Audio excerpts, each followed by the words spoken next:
Hi friends and everyone else watching this. Hi, I'm Than and welcome to this very awkward introduction of a new series of videos where I will be basically talking about my favorite movies.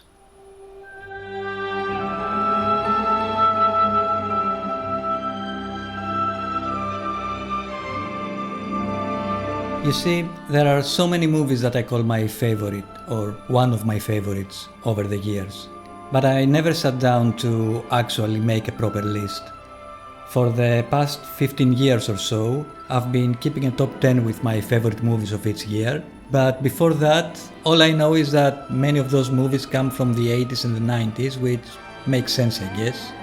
These are the decades when all the movies came out, right? So in these videos, I'm going to go back to almost every decade of cinema, pick up my favorite movies, not necessarily the best ones, and say a few things about them or other movies that for one reason or the other made an impression on me. The other thing with those movies is that although I call them my favorites and I remember them fondly, I haven't watched many of them for decades. So this would be a very good opportunity to revisit those movies, see how they're holding up and if I personally still like them. Of course, when we reach the 80s and later, I'm going to be making a top 10 for every year. But for now, let's just go back to the beginning, or at least the beginning of the 20th century, back into the 1900s.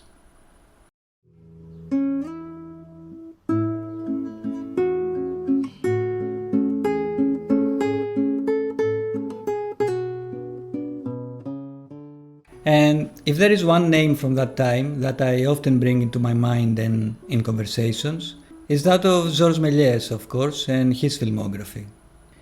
Even if you've never heard the name, you've probably seen this image before.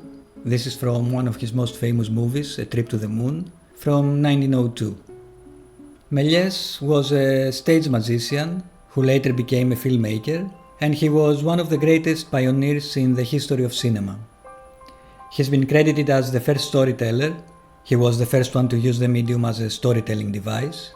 He created the first cinema studio in history. He was also the grandfather of visual effects, and he was responsible for many camera and editing techniques like the split screen, the double exposure, the forced perspective, and many others. And one of the first things that made me fall in love with movies was the cinema of attractions. The spectacle and the visual effects and the power movies have to suspend your disbelief. And I think sometimes we forget how important this is, and we tend to look down on big spectacle movies. You know, your Hollywood blockbusters and your superhero movies and whatnot, and think of them as lesser than, as not real art, and not even real cinema in some cases. And in those times I like to remind others, and myself, that VFX and genre movies were always a fundamental part in the art of cinema, and they were there from the very beginning, even before things like color, sound, before even the close-up. Another thing that I like from these early days of cinema is how new and still very unwritten the cinematic language was. All those things that we now take for granted, they had to not only be introduced at some point, but also in a way that the audience, who would be the first time seeing this, can understand. For example, George Albert Smith was the first to use POV close-ups in his movies. In Grandma's Reading Glass, we see a kid looking at stuff with a magnifying glass, and then it cuts to a close-up of what he's looking at, framed into a circle, so it would be easier for the audience to connect it with the previous shot. He used the same trick in another movie of his, As Seen Through a Telescope, also from the same year.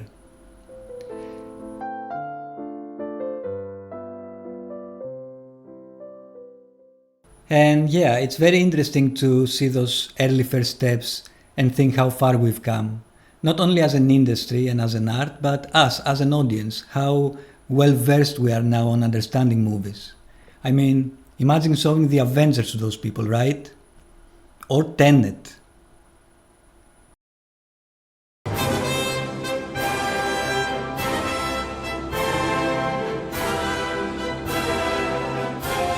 But we'll have to go to the 1920s to find my first favorite movies.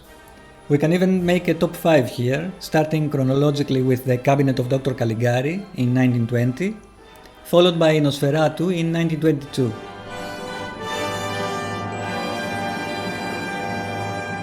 They are, of course, the most famous examples of German Expressionism, a very influential artistic movement not only to cinema but to art in general.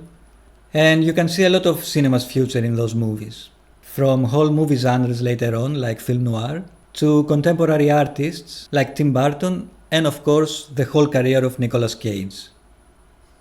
Also, in 1925 we have the very first adaptation of Sir Arthur Conan Doyle's The Lost World, which is also the first time that stop motion animation was used in a movie for some very early dinosaur action. And in 1927 we have Fritz Lang's Metropolis.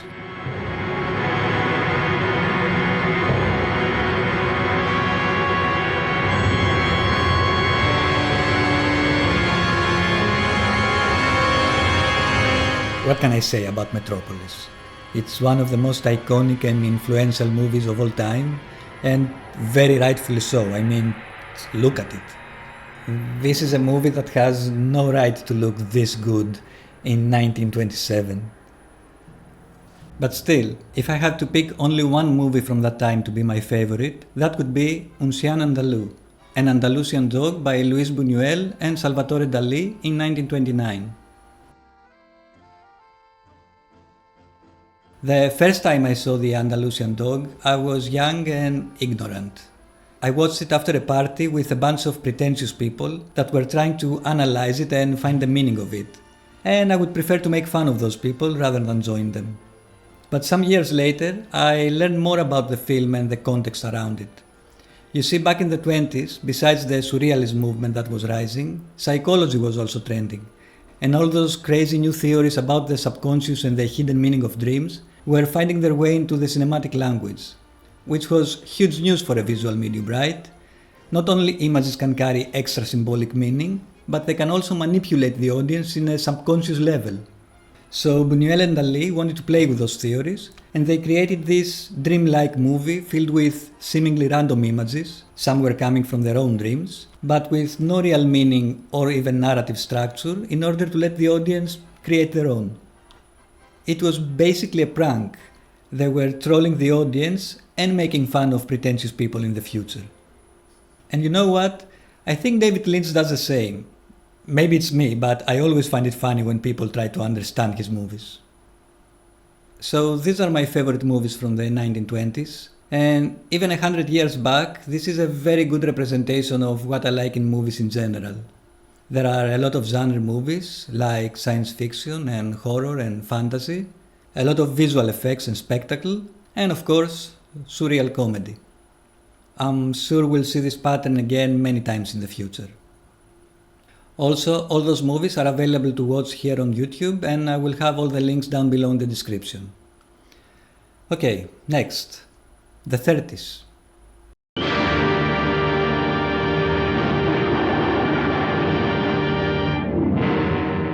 The 30s, the golden age of Hollywood.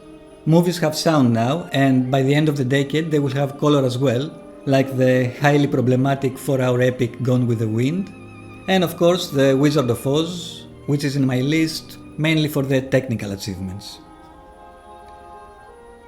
Also in 1933 we have the original King Kong with Fay Wray for some more dinosaur action.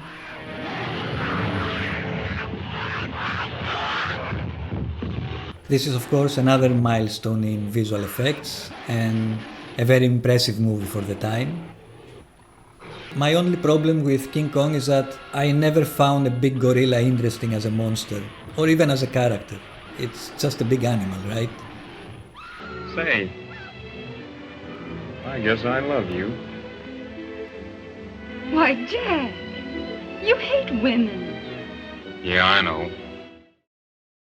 The 30s are also known for the Great Depression, the global economic crisis that started in 1929 and led to thousands of people losing their jobs, houses, and even their lives.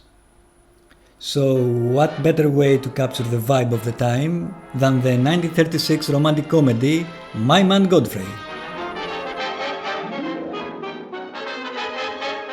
My Man Godfrey tells the story of a homeless man living in the outskirts of the city in the dump becoming the plaything of a rich high society family. Oh, if you must know it's a game, you've probably heard about it, a scavenger hunt. If I find a forgotten man first, I win. Is that clear?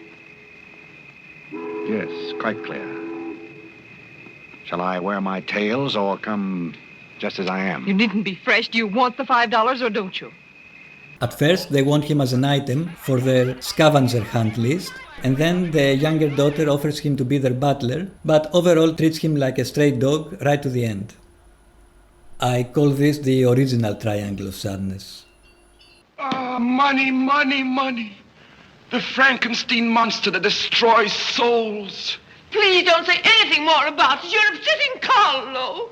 Also, screwball comedies of the 30s remind me a lot of Greek black and white movies, with the difference, of course, that those came 30 years later. But this family's got to settle down. Oh. Will you stop bellowing? Look what you're doing to Carlo. Hang Carlo. Oh! Gentlemen, Ciccolini here may talk like an idiot and look like an idiot, but don't let that fool you. He really is an idiot. And of course I would have at least one Marx Brothers movie in my list. We fool you good, eh? Gentlemen. Duck Soup was the first one I watched. It's my favorite Marx Brothers movie and one of my favorite comedies in general. Gentlemen, what is this? This is spy stuff.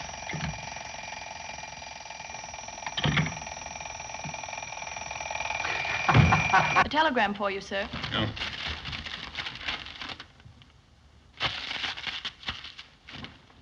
He gets mad because he can't read. Oh, I see. I know that Groucho Marx can be a little cringy sometimes, and I never really liked the songs, but there is so much good comedy in it. And we all know how fast comedy can go bad, right? So to manage to be that funny almost 100 years later, it's a huge achievement. And I think the Marx Brothers are for comedy what Fritz Lang is for cinema in general.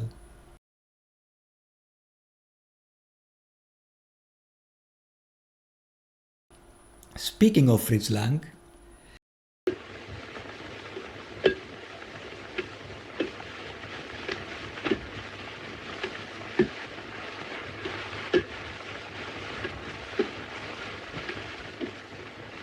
Du hast aber einen schönen Ball. in 1931 he made his first movie with sound. M is a crime thriller about a serial killer targeting children in post-war Berlin. And like Metropolis before it, it's ridiculous how influential and ahead of its time it is, while at the same time remaining very unique in many aspects. This is the grandfather of film noirs, of police procedurals, of serial killer movies, and it's also free on YouTube if you want to watch it, and I think you should.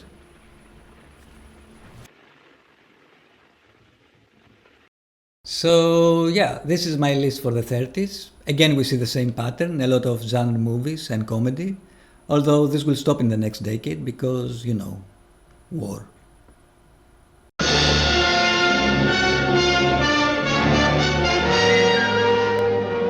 This is also an interesting decade for movies, Hollywood movies of course, since the rest of the world is busy with war.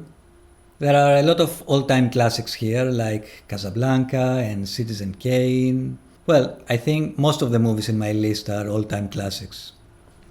Not a lot of fantasy movies here, or comedies. Surprisingly though, there are a lot of superhero ones. Well, serials, but you know, there's no television yet, so...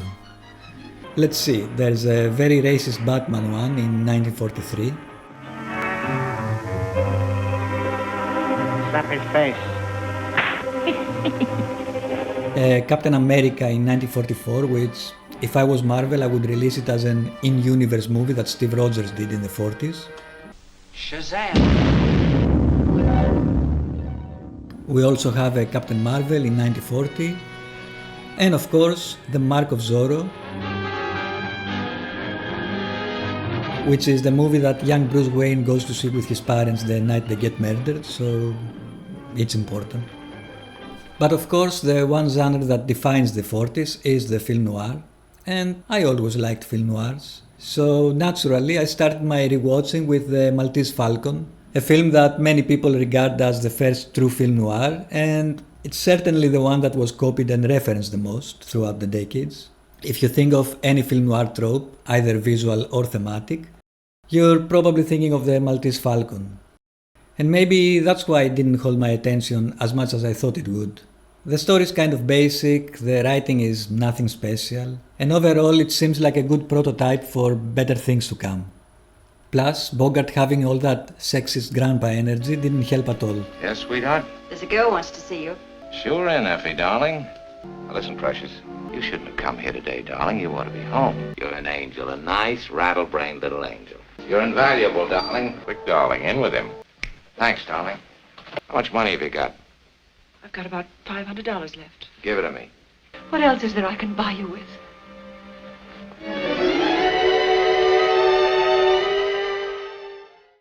I also watched Gaslight for the first time. It's the movie where the term gaslighting comes from, and it's about a woman whose husband is, well, gaslighting her into believing she's mentally ill, and he keeps her in the house isolated from everyone. It's a nice movie, and I think I prefer to have this one in my top 5 instead of Citizen Kane. I mean, don't get me wrong, Citizen Kane is a very impressive movie, especially if you are into filmmaking, but as a story, it's kind of meh.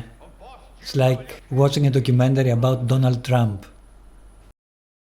And what in heaven's name brought you to Casablanca? My health. I came to Casablanca for the waters. The waters? What waters? We're in the desert. I was misinformed. Casablanca, on the other hand, still looks amazing, and it's rightfully one of the best representations of the decade. And it's just crazy to me that this movie was made during the war, and when they were writing those lines, they really didn't know how things will end up. I understand that you came here from Paris at the time of the occupation. Well, there seems to be no secret about that. Are you one of those people who cannot imagine the Germans and their beloved Paris? It's not particularly my beloved Paris. Can you imagine us in London? When you get there, ask me. Oh, diplomatist. How about New York? Well, there are certain sections of New York, Major, that I wouldn't advise you to try to invade. Uh-huh. Next, The Third Man, which is definitely the most beautiful movie of my list, and probably one of the best looking movies of the decade. Between all those Dutch angles and the amazingly lit night shots of post-war Vienna, the cinematography of this movie is one of the best. And it features some of the most dramatic looking rumble in a movie.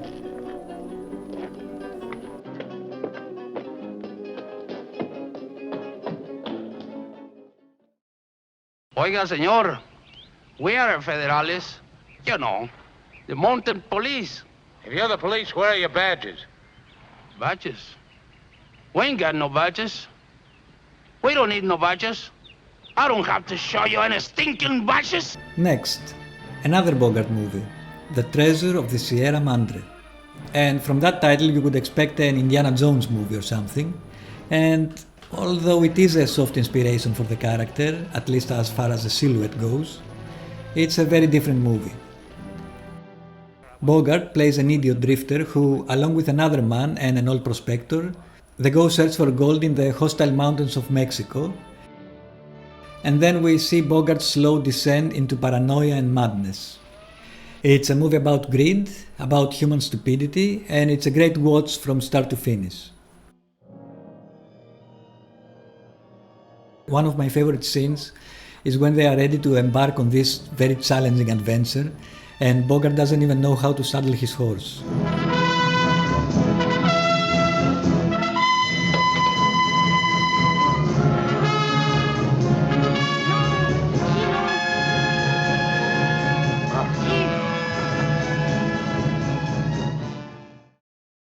But my favorite movie of the 40s is Gilda. Me?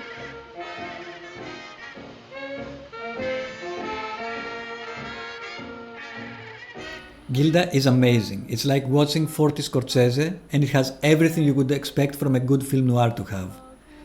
You see, Johnny doesn't think that would be a tragedy if you lost me. Statistics show that there are more women in the world than anything else. Except in sex. Johnny. A voiceover to begin with, great characters, amazing writing, and an intro that has you captivated from the first minute. To me, a dollar was a dollar in any language. It was my first night in the Argentine, and I didn't know much about the local citizens. But I knew about American sailors, and I knew I'd better get out of there. 30 seconds in, and we already know everything we need to know. Where we are, our character skills, weaknesses, and then we get introduced to our second character. A cane like that can come in handy. It is the most faithful and obedient friend. It is silent when I wish it to be silent. It talks when I wish to talk. That's your idea of a friend? That is my idea of a friend. Don't you just want to watch the rest of the movie now? And I didn't even say anything about Rita Hayworth, imagine.